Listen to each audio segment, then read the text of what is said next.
Para el día de hoy tenemos nuestra palabra del Señor en la serie que seguimos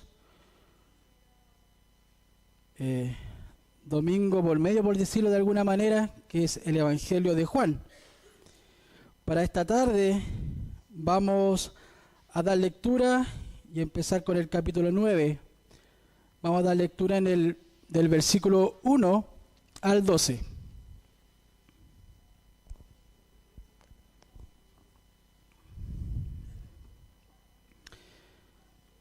Evangelio de Juan, capítulo 9, los versículos del 1 al 12. Les voy a invitar a que se pueda colocar de pies y podamos dar lectura a estos versos que el Señor nos tiene para esta tarde. Doy lectura a la palabra del Señor. Dice así: al pasar Jesús vio a un hombre ciego de nacimiento, y sus discípulos le preguntaron diciendo: Rabí, ¿quién pecó, este o sus padres, para que naciera ciego? Jesús respondió: ni este pecó, ni sus padres, sino que está ciego para que las obras de Dios se manifiesten en él. Nosotros debemos hacer las obras del que me envió mientras es de día. La noche viene cuando nadie puede trabajar. Mientras estoy en el mundo, yo soy la luz del mundo. Habiendo dicho esto, escupió en tierra, e hizo barro con la saliva, y le untó el barro en los ojos. Y le dijo: ve y lávate en el estanque de Siloé, que quiere decir enviado. Él fue pues y se lavó y regresó viendo. Entonces los vecinos y los que antes le habían visto que era mendigo decían: ¿no es este el que se sentaba y mendigaba? Unos decían: él es, y otros decían: no, pero se parece a él. Él decía: yo soy. Entonces le decían: ¿cómo te fueron abiertos los ojos? Él respondió: el hombre que se llama Jesús hizo barro, lo untó sobre mis ojos y me dijo: ve al Siloé y lávate. Así que fui, me lavé y recibí la vista. Y le dijeron: ¿dónde está él? Él dijo: no sé. Amén. Vamos a orar, mis hermanos, por esta palabra para que el Señor también nos ayude. Buen Dios y Padre celestial, en esta tarde, Señor, agradecemos por tu palabra que ha sido leída. Señor, te pido que tú nos ayudes como iglesia, Señor, en primer lugar a estar atento a la escucha de esta palabra y de esta enseñanza que tú nos tienes para esta tarde. Señor, tú puedas ayudar a mis hermanos a estar atentos, puedan ellos estar recibiendo tu palabra, Señor. De la misma forma, oro para que los más pequeños también puedan guardar tranquilidad, Señor. Te ruego, Padre eterno, que tú te muevas en esta congregación. Señor, tú avives en nuestros corazones por escuchar tu palabra, por escuchar tu voz. Señor, que tu Espíritu Santo también pueda ayudar al predicador en sus debilidades, en sus flaquezas, para ser fiel a la exposición de tu palabra.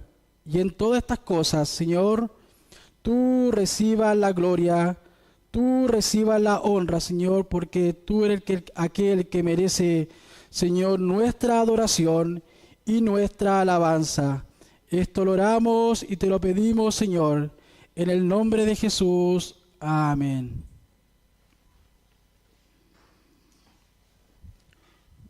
Bien, mis hermanos, el domingo antes pasado finalizamos lo que es el capítulo 8 del Evangelio, de este Evangelio. Y ahora vamos a comenzar con el capítulo 9, como ya hemos leído. Pero también debemos recordar que en el capítulo 8 fue un capítulo en el cual Cristo hizo grandes declaraciones, pero también fuertes confrontaciones a los religiosos. Ahora, en este capítulo, lo que nosotros vamos a adentrar es a ver la gloria de la gracia de Cristo brillando, mostrando cómo Él salva al pecador. Esto es representado de una forma clara a través de un hombre ciego y la curación del mismo. Los versículos que ya hemos leído. Sin embargo, mis hermanos, tenemos que tener claridad que esta historia que empezamos hoy y que veremos también a través de algunos domingos, no es una fantasía, no es una fábula, sino que es una historia real, es una historia verídica. Es más, este hecho es una ilustración de una realidad espiritual por la cual el Señor Jesucristo vino a este mundo. Tampoco estamos hablando de un caso de un endemoniado. No, es un ciego, una persona que estaba ciega de nacimiento. El profeta Isaías, en el capítulo 42, versículo 7, anunciando al Mesías, dice que Jesús vendría y sanaría. Él escribe, para que abran los ojos a los ciegos, para que saques de la cárcel a los presos y de la prisión a los que moran en tinieblas. Así como Isaías está anunciando las obras que Jesús iba a realizar, el Evangelio de Juan fue escrito para evidenciar que el Señor Jesucristo es ese Mesías prometido. El Señor iba a utilizar sucesos físicos evidentes y claros que nosotros llamamos milagros, pero que apuntaban a una realidad espiritual, es decir, el ser librado de las tinieblas espirituales en las cuales un pecador habita. Por tanto, hoy veremos cómo Jesucristo se compadece nuevamente de una persona que se encontraba en su miseria y en una impotente necesidad, demostrando así su gracia abundante, su poder infinito y su gran compasión y misericordia hacia la humanidad con la curación de este hombre ciego de nacimiento. Por eso nuestro primer punto se denomina un hombre impotente en su necesidad. El título general se llama Gracia para los ciegos. Y dentro de este título general, nuestro primer punto entonces es un hombre impotente en su necesidad. Es importante recordar, mis hermanos, que Jesús lo estaban persiguiendo para arrojarle, para tirarle piedras. Eso así termina el capítulo 8. En esa condición se encontraba Jesús. Por cuanto lo más lógico o lo más real de esta situación es que Jesús saliera corriendo, se escondiera a fin de salvar su vida. Sin embargo, Jesús, al salir del templo, nos dice el versículo 1, vio a un hombre ciego de nacimiento. Él se detiene y ve a este hombre. Se trata de un hombre que nunca tuvo la bendición de ver, pero además era mendigo. Una identidad, hermano, que para la época, que para el tiempo, no eran bien considerados, porque estos hombres en este tipo de condición eran marginados. En otras palabras, no se les reconocía dignidad ni honor por esta condición que ya he nombrado, por su ceguera, por ser mendigo.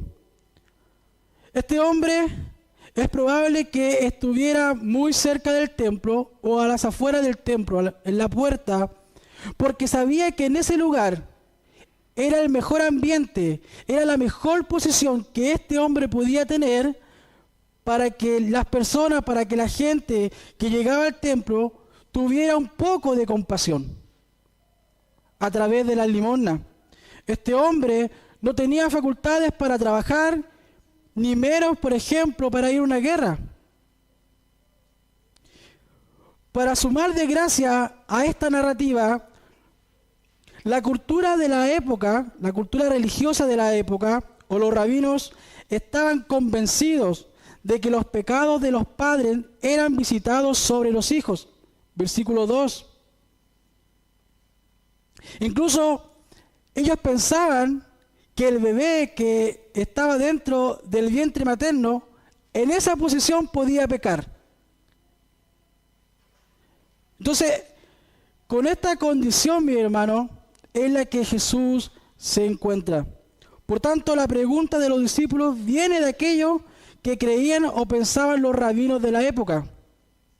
No obstante, Jesús respondió que esta noción era una forma errada de pensar. Él dice, ni este pecó, ni sus padres, sino que está ciego, y esto es lo maravilloso, sino que está ciego para que las obras de Dios se manifiesten en él. Ahí está el propósito de esta historia, de esta narrativa que es real. Aquí está la razón por la que este hombre es ciego. En otras palabras, él está ciego para que el poder de Dios sea mostrado y las obras de Dios sean manifiestas y Dios sea glorificado. Hermanos, tenemos que entender que no toda enfermedad, no todo defecto humano, no todo sufrimiento viene del pecado producido por alguien de manera individual. Pero sí esto da para meditar en la inmensa miseria que el pecado introdujo al mundo, ya que este ciego era un vivo retrato y un triste testimonio de los efectos de las consecuencias del pecado en la creación y en el género humano, y en consecuencia de la rebelión contra el Señor. Este hombre, a la orilla del camino, condenado a rogar limosna toda su vida, está sumido en una oscuridad permanente, en una necesidad obligada, en un lamento constante.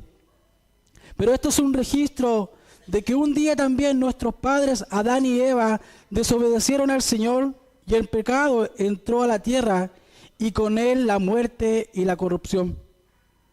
Por tanto, ahora, a través de esta desobediencia, encontramos enfermedades, dolores, llanto, cansancio, fatiga, hay despropósito, hay dificultades, sufrimiento y agonía. Dicho de otra forma, el ser humano, por esta caída, por esta desobediencia, murió espiritualmente, lo que trajo como consecuencia que todo su ser se contaminara con esta muerte. Desde la caída se creó un abismo inmenso entre Dios y el hombre, de tal manera que no podemos encontrar al Señor por nuestra cuenta. Por eso el versículo 1 nos dice que Jesús vio a este hombre ciego. No podemos recuperar la comunión íntima con el Creador por nuestra propia voluntad. Desde ese momento somos seres caídos, muertos y corruptos espiritualmente. Esto es lo que nos dice la Escritura en Romanos 3:23. Por cuanto todos pecaron y están destituidos de la gloria de Dios. Por eso J.C. Ryle dice lo siguiente: aprendamos a odiar el pecado con un odio piadoso, sabiendo que es la raíz de todos nuestros dolores y necesidades. Luchemos contra él, mortifiquémoslos, crucifiquémoslo y aborrezcámoslo tanto en nosotros mismos como en otros. No puede haber una prueba más clara de que el hombre es una criatura caída que el hecho de que pueda amar el pecado y encontrar placer en él. Somos considerados culpables en Adán. Eso nos dice Romanos 5:12. Pero también nacemos con mentes, voluntades, cuerpo y afectos corruptos. Esa es nuestra naturaleza. Esa es o era nuestra realidad. Permítanme describir los efectos del pecado de Adán de la siguiente manera. Adán se enfermó. Su enfermedad se extendió a nosotros. Somos sus hijos. Pero hay una enfermedad hereditaria que ahora acompaña a cada generación de humanos. Pero también acá lo curioso, mi hermano, de este texto es que este hombre ciego, antes de despertar la compasión de los discípulos, ya despertó curiosidad. Despertó la curiosidad. Rabí, ¿quién pecó? ¿Este o sus padres? Ellos querían una respuesta. Ellos estaban ansiosos por saber la causa de su ceguera y el porqué de la situación de este miserable hombre. Sin embargo, Jesús no se concentró en el porqué de este hombre ciego, sino el para qué, para que las obras de Dios sean manifestadas. Porque todas las cosas tienen como propósito la gloria de Cristo, por medio de la manifestación de su grandeza. Como cristianos, mis hermanos, debemos tener mucho cuidado de emitir juicios apresurados sobre el sufrimiento y la condición de una persona. Sobre todo sabiendo que hay casos como el de Job, ¿cierto? Que sus amigos actuaron prejuiciosamente y apurados a condenarlo, pensando que él había pecado y por eso Dios lo tenía en esa condición. También nos encontramos con los dolores del apóstol Pablo. Estos hombres, al parecer, tenían la misma doctrina que los amigos de Job. Parecía ser que para ellos toda tragedia se debía a un pecado individual. Además, ellos deberían entender, mis hermanos, porque ellos estaban con Jesús, debieran haber entendido ya cuál era la condición de la humanidad, su necesidad, su miseria, ya. Es decir, que esta humanidad es ciega de nacimiento y necesita recibir la gracia y el poder de Dios a través de Cristo para poder ver. Ellos no entendieron esta situación. Ellos no la comprendieron. Tenían la doctrina de estos rabí, que ya lo vimos anteriormente. Los discípulos se pusieron a teorizar sobre este hombre ciego. Ellos veían todo desde un plano terrenal, desde un plano natural, pero no a través de los lentes de Cristo. No vieron más allá, a pesar de todas las obras maravillosas que ellos habían visto en el Señor. No pudieron ver más allá, estando con Él. Ellos debían haber sabido que Cristo tenía el poder para restaurar a este hombre, para darle la vista, para sanarlo. Pero a estos hombres le hicieron la pregunta, ¿quién pecó? Así también nosotros muchas veces, amados hermanos, y tristemente nos ponemos a teorizar u opinar sin misericordia por alguien que está sufriendo, o por alguien que está en alguna enfermedad, o simplemente sobre la vida de un no creyente, sin concentrarnos en qué podemos hacer para ayudar o en qué podemos predicar la gloria de Cristo en nuestra situación. También empezamos a teorizar. ¿Qué habrá hecho? ¿Por qué Dios lo tiene así? Mis hermanos, el poder de Dios es el mismo de ayer, hoy y siempre. Hermanos, imitemos la actitud de Cristo, quien siempre estuvo presto para hacer el bien, manifestar las obras y el poder de Dios. Ese es nuestro llamado. Por tanto, sin más discusión teológica podríamos decir, Jesús en el versículo 4 les dice, nosotros debemos hacer las obras del que envió mientras es de día. La noche viene cuando nadie puede trabajar. Y esto nos lleva a nuestro segundo punto, la obra de Cristo. La obra de Cristo.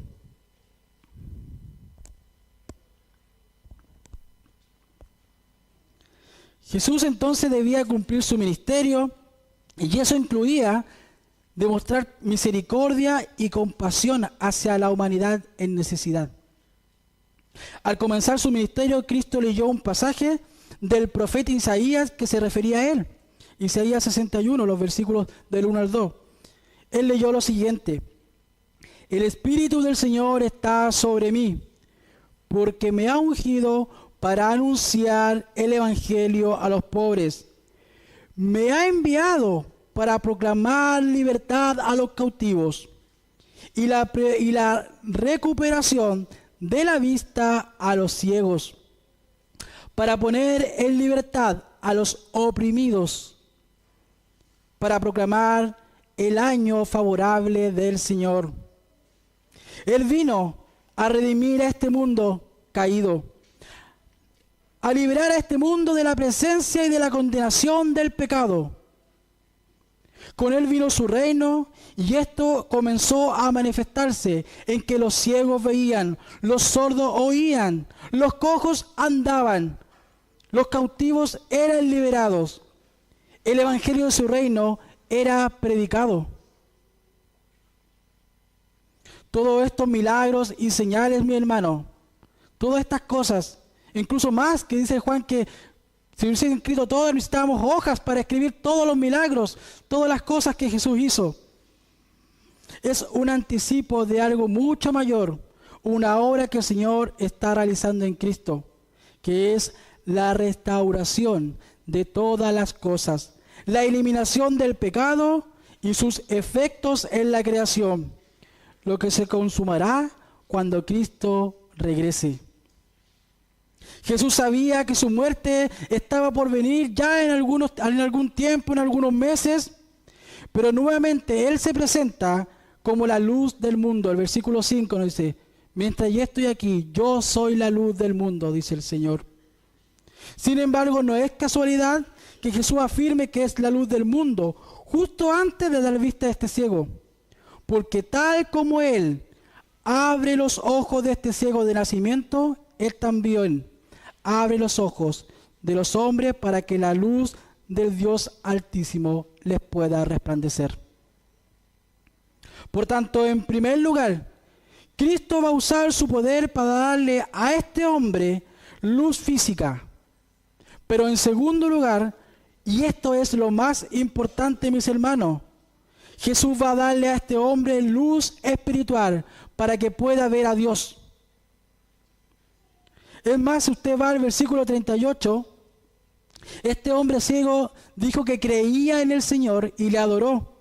Entonces Jesús, y los comentaristas concuerdan que Jesús no solo curó su vista, sino que también lo salva. Con esto, hermanos, vamos avanzando y va viendo su vida usted. Tenemos que ir viendo nuestra vida porque al final nos vamos a dar cuenta que esa es la misma condición que nosotros nos encontrábamos. En cuanto a este hombre ciego, como decíamos, refleja nuestra necesidad. Nacemos en tinieblas y nuestros ojos están ciegos a la luz verdadera. No podemos ver a nuestro Señor, no podemos ver a Dios. Nuestra situación natural, desde que Adán y Eva pecaron, es la muerte, y la muerte implica encontrarnos nosotros en tinieblas. Igual que con la luz física, en el plano espiritual, sin luz no podemos ver nada. Juan nos dice de Cristo lo siguiente, que en Él estaba la vida, y la vida era la luz de los hombres. También nos dice: la luz en las tinieblas resplandece, y las tinieblas no prevalecieron contra ella. Y por consiguiente nos dice: aquella luz verdadera que alumbra a todo hombre venía a este mundo. Cristo es la luz del mundo, porque viene a redimir a la humanidad y a la creación que se encuentra en la más completa oscuridad. Él vino a alumbrar nuestros ojos con su luz eterna, la única que nos puede sacar de este mundo, de este estado de tiniebla que nos oprime y nos condena. Así el ciego pasó de ser el objeto de la curiosidad y el debate entre sus discípulos a ser sujeto de la misericordia misma de Jesús. Hermano, es interesante también ver porque en el versículo 6 y también en el 7 que están ahí, nos dice que Jesús utiliza elementos cotidianos, elementos comunes para darle la vista a este ciego. Dice que tumbó su saliva, ¿cierto? Hizo barro y se la aplicó en los ojos de este hombre. Aquí vemos que el Señor obra de múltiples maneras para salvar y sanar. Lo que Jesús hace aquí no es enseñarnos a usar el barro o la saliva para sanar. No es que de aquí después vamos a ir a tomar nuestra saliva, hacer barrito y aplicarla a todos los ciegos que vemos. No, esa no es la intención de este texto, sino mostrar su poder sobrenatural, obrando en lo que era para nosotros algo común y algo que, en definitiva, todos podemos usar. Sin duda, Cristo obró poderosamente en esta persona, en este hombre ciego, pero le entregó al ciego la responsabilidad de creer en su palabra y de obrar en consecuencia de ella. Eso es lo que nos quiere decir el versículo 7. El ciego podría haber dicho: ¿de qué estamos hablando, Jesús? ¿Qué estás haciendo? ¿Ya? Humillante, quizá diciendo: Señor, me estás humillando, me estás echando saliva tuya en mis ojos. Pero esto es un contraste, mis hermanos, que también lo podemos encontrar en 2 de Reyes, en el capítulo 5, con el caso de Naamán el sirio. ¿Cierto? Cuando Eliseo le dice que tenía que ir a sumergirse 7 veces en el río Jordán. ¿Se acuerda de esa historia? Pero ¿qué pasa con Naamán? Él se sintió insultado en su orgullo y se devolvió enojado a Siria. ¿Por qué? Porque era un general del ejército. ¿Cómo iba a ir él a sumergirse a un río? ¿Cierto? Si bien luego volvió, se sumergió y fue sanado, lo que nos quiere mostrar el Señor en contraste a ello es que este hombre ciego, en lugar de actuar con orgullo, hizo todo cuanto Jesús le dijo y por su fe también fue sanado. Ciertamente el poder de la sanidad no estuvo en la obediencia de este hombre, ni tampoco en las aguas del estanque, sino en Cristo. Sino en Cristo, porque Él quiere mostrar las obras de Dios. Y para que nosotros hoy en día podamos confiar en el poder de Dios y en su palabra. Por tanto, para obrar entre nosotros, el Señor usa medios ordinarios, cotidianos e incluso muchas veces despreciables para nosotros. Y lo utiliza para obrar con poder y así dejar claro que la gloria y la honra son de Él y no del hombre. 1 Corintios 1:31 dice: para que, como está escrito, si alguien ha de gloriarse, que se gloríe en el Señor. Él es el que merece toda la honra, la gloria y la alabanza. Al ver la obra de Cristo en este ciego, nuevamente, mis hermanos, debemos tener cuidado de cómo juzgamos muchas veces apresuradamente, porque Cristo obra de distintas maneras, de distintas formas. No obró igual en Natanael como en Felipe, o como en Pedro, o como en los novios de las bodas de Canaán. No obró de la misma forma con Nicodemo, ¿cierto? No obró de la misma forma como la mujer samaritana. Si nosotros nos contamos nuestro testimonio, quizás vamos a tener diferencias. No todos aquí coincidimos de la misma forma, ¿cierto? Por eso, J.C. Ryle afirma en este pasaje lo siguiente: el Señor del cielo y la tierra no está atado al uso de ninguno de sus medios o instrumentos. Él obra a su propia manera al conferir bendiciones a los hombres y no permitirá que nadie lo limite. Sobre todo, enseña a aquellos que hemos recibido algo de las manos de Cristo a ser cuidadosos en cómo evaluamos la experiencia de otros hombres, comparándola con la propia. hemos sido sanados por Cristo, hemos recibido la vista y la vida, agradezcamos a Dios con humildad. Alegrémonos cuando un pecador recibe la gracia del Señor, y no solamente en sanidad de su cuerpo físico, sino todo lo contrario, y aún mayor cuando recibe la sanidad espiritual, por decirlo de alguna manera. Así funciona la salvación en esta analogía. La gracia soberana confronta a un pecador ciego, inútil, sin esperanza, y además recordando que es un mendigo. Él no puede ver lo físico, no puede ver a Dios, no puede ver a Cristo, pero la gracia soberana viene a él.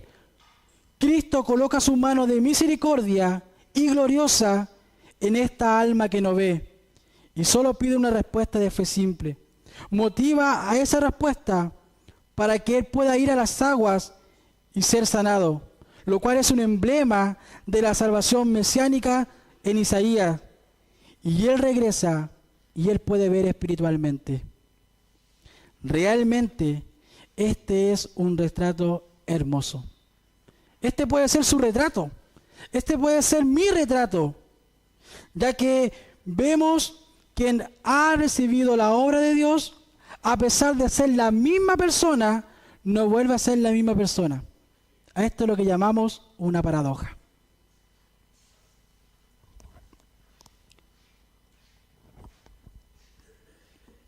Esto nos lleva, mis hermanos, a nuestro tercer y último punto, que lo vamos a encontrar de los versículos del 8 al 12. Un nuevo hombre. Ese es nuestro tercer punto, un nuevo hombre. Hermanos, este hombre no vuelve a ser el mismo. Y eso es notorio a quienes lo rodean cotidianamente. Él no vuelve a ser el mismo. Sin duda que no vuelve a ser el mismo. Aunque siga siendo pecador e imperfecto, algo ha cambiado en él para siempre. Y es que este hombre, más allá de su ceguera física, ha pasado de muerte a vida. O usando la imagen de este pasaje, él recibe la vista para ver a Dios y creer en Él. Recordemos cuando el Señor nos llamó. Su salvación implicó realmente recibir la vista espiritual. Nuestros ojos fueron abiertos para ver por primera vez la creación y apreciar en ella la mano y la gloria de Dios.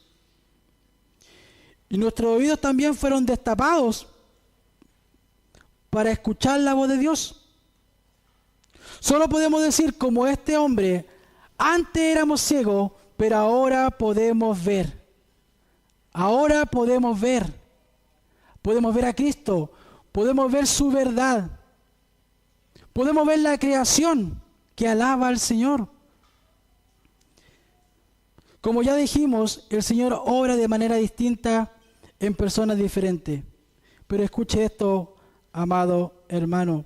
Pero en todas ellas, cuando la gracia de Dios se manifiesta, es un poder que transforma y que no se puede negar ni se puede deshacer, que nos lleva a querer seguir a Cristo, confesar su nombre, ser sus discípulos, dar testimonio a las naciones y no volver atrás.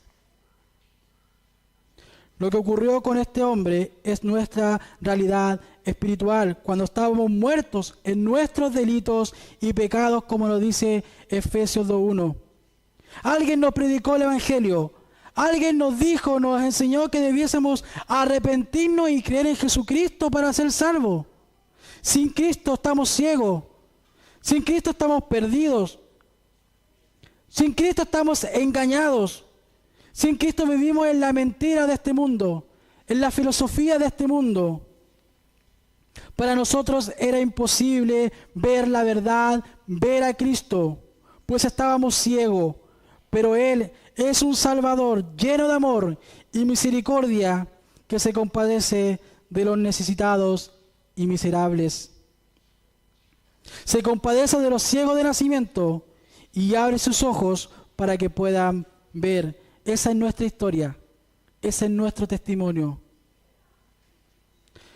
Ante ello, entonces, como testimonio, solo podemos decir que Dios fue quien nos dio la vida y la vista espiritual. Fue Él quien nos hizo nacer del Espíritu. Él es quien obra como quiere y cuando quiere. Fue Él quien nos reveló a Cristo, quien hizo alumbrar su gloria en nuestros corazones. Cuando nosotros estábamos llenos de muerte y tinieblas y nada podíamos ver con claridad, solo Cristo, para que las obras de Dios sean manifestadas. ¿De qué se podía jactar el ciego? Si era un miserable hombre, no tenía dignidad, no tenía honor, era lo despreciado, vivía de limosna, no podía trabajar, como dijimos, no podía ir a la guerra. ¿De qué se podía jactar este hombre? ¿De qué se puede jactar usted? ¿De qué me puedo jactar yo? Esta señal hecha por Cristo debe llevarnos a la humildad, sabiendo que éramos ciegos, perdidos en nuestra miseria, ignorancia y tinieblas, y a la vez debe llevarnos a glorificar a Cristo, ya que Él es poderoso para darnos vida, abrir nuestros ojos y sostenernos caminando en su senda de justicia y de verdad. Maravillosa obra de Cristo en este ciego y en nosotros. Además, lo que nos muestra esta narración es que el poder de Cristo, obrando en este hombre ciego, fue tal que los vecinos no podían reconocerle. No lo podían reconocer. Algunos decían, sí, ese es ciego que conocemos. Otros decían, no, no es posible. ¿Cómo puede ser este ciego? Algunos decían, más usados, como leía por ahí, que lo estaban confundiendo tal vez con un primo. Pero no lo podían reconocer. Y esto también muchas veces nos pasa a nosotros. Viendo esta historia me acordaba de un caso de una persona en Quillota hay un famoso mendigo, podríamos decir, que se conoce como el Loco Alfaro. No sé si ha escuchado hablar de él, el Loco Alfaro. Muy conocido. Imagínese que un día se le sea predicada la palabra. Este hombre venga en arrepentimiento, crea en el Señor Jesucristo. ¿Cómo sería para nosotros ese impacto testimonial? A lo mejor lo dudaríamos. No, no puede ser. El Loco Alfaro se convirtió al Señor, está sirviendo al Señor. Wow, sería impactante, ¿cierto? Así estaban. Esta era la locura de esta gente. Es, no es, si es, puede ser un primo. Esto nos muestra que la curación, el milagro que efectuó Cristo, había traído un mundo nuevo delante de este hombre, que no lo podían reconocer. Querido hermano, si el Señor Jesús ha puesto su maravillosa mano sobre ti, entonces aquellos con quienes tú tienes contacto diario reconocerán lo que Dios ha hecho en tu vida. Verán que tú ya no eres como solías ser. Verán que se ha dado un cambio real en ti. Verán que los hábitos pecaminosos que un día dominaran tu vida, ahora ya no te esclavizan más. Porque ya no eres más esclavo de eso. Y aunque eventualmente el mal surja, ya no te domina. Aunque eventualmente todavía el mal te sea fastidioso, ya no gobierna tu alma.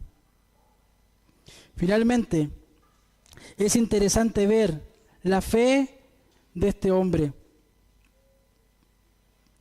De tal forma que su fe en Cristo no operó solamente en la curación de su ceguera, sino como principalmente, ya hemos dicho, la sanación de su alma. Necesariamente este hombre tuvo que dar testimonio de aquel que obró semejante misericordia sobre él. Tuvo que dar testimonio. No podía ni debía ocultarlo, porque todo aquel que ha encontrado la misericordia de Cristo es puesto a prueba en su fe para dar testimonio del Señor. Entonces, tú que estás aquí, ¿Te ves como un ciego de nacimiento? ¿Puedes identificarte con la miseria de este ciego y su total impotencia? Bueno, nosotros estábamos en esa condición. Mis hermanos, permítanme concluir con 4 puntos que quiero dar término a esta predicación.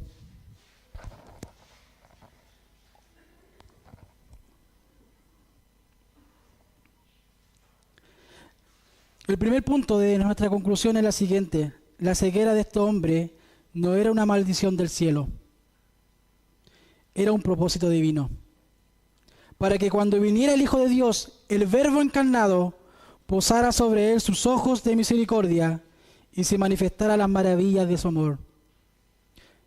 También podemos decir lo siguiente: todo esto que Cristo hizo con el ciego fue a fin de darle la gloria de Dios el Padre. Y esto lo hizo en concordancia con esta declaración: yo soy la luz del mundo. Y actuando como la luz del mundo, se le acercó, le mostró su gracia, le dio el don de la fe y probó esa fe por medio del mandato de usar medios que no tenían la capacidad para sanar la ceguera. Tercer punto, vemos que el ciego no llamó a Cristo. El ciego no le pidió ayuda, ni siquiera acudió a su misericordia.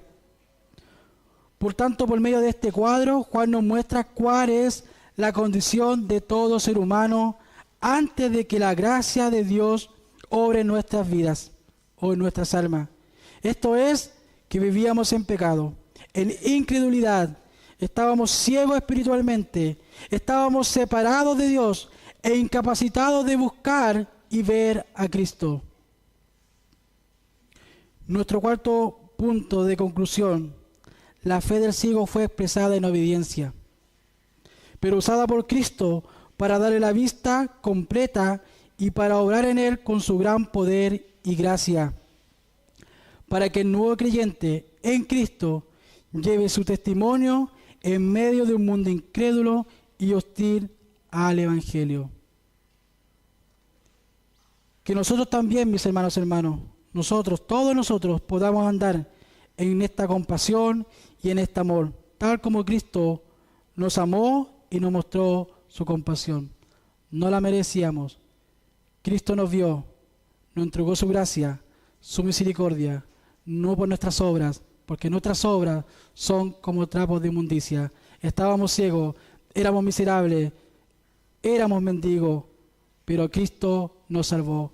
Bendita gracia, bendita obra de Cristo en nuestras vidas, y que esta obra de Cristo nos lleve a dar testimonio por el mundo, nos lleve a glorificar su nombre y adorarle por siempre. Vamos a orar, mis hermanos. Buen Dios y Padre Celestial, gracias te damos en esta noche por esta tu palabra, Señor, que ha sido entregada para todos nosotros. Gracias por tu amor demostrado en la persona de Cristo. Gracias por tu obra, Señor. Gracias por tu transformación. Gracias porque podemos ver en este retrato, en esta narración, nuestra vida. Estábamos ciegos, estábamos muertos en delito y pecado, no te podíamos ver. Mas tú, Señor, te compadeciste de nosotros.